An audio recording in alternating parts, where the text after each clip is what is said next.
আমি পরিষ্কার করে এখানে বলতে চাই ইতিহাসের রেকর্ড হিসেবে 5ই জুলাই আমরা পরিষ্কারভাবে এই আন্দোলনের প্রতি আমাদের সমর্থন ঘোষণা করেছি। 6ই জুলাই বিএনপি মহাসচিব তারা প্রেস কনফারেন্স করে এই আন্দোলনের প্রতি সমর্থন ঘোষণা করেছেন। এই ধারাবাহিকতায় জুলাইয়ের ছাত্র শ্রমিক জনতার গণ অভ্যুত্থান তৈরি হয়েছে। অবশ্যই প্রত্যেকটি আন্দোলনেই নেতৃত্ব থাকে এবং সেই নেতৃত্ব যখন মানুষের কাছে গ্রহণীয় হয়ে ওঠে তখন সেই নেতৃত্ব সফল হয়।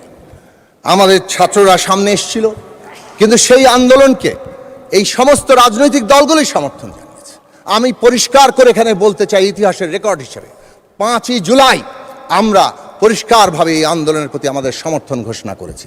6ই জুলাই বিএনপি মহাসচিব তারা প্রেস কনফারেন্স করে এই আন্দোলনের প্রতি সমর্থন ঘোষণা করেছেন এবং এই কথাগুলো রেকর্ডে থাকা দরকার।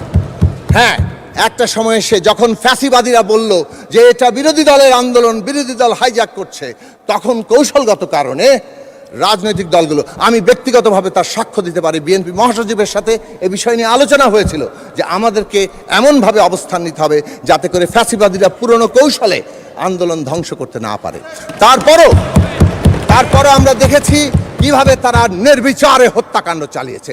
হেলিকপ্টার থেকে গুলি করে পর্যন্ত তারা গিয়েছে, রীতিমতো ব্রাশ ফায়ার করে মানুষ মেরেছে এবং শহীদের সংখ্যা নিয়ে এই বিতর্ক খুবই অনাকাঙ্ক্ষিত। এটা মাঝখানে বলে রাখলাম, শহীদের প্রত্যেকটি সংখ্যা কেবল তারা সংখ্যা নয়, এক একটি মানুষ, এক একটি জীবন, এক একটি স্বপ্ন। সেই স্বপ্নের জায়গাগুলোকে আমরা যাতে সংরক্ষণ করি এবং তাদের মর্যাদা দেই, রাষ্ট্রীয় মর্যাদায় অভিষিক্ত করি। আমি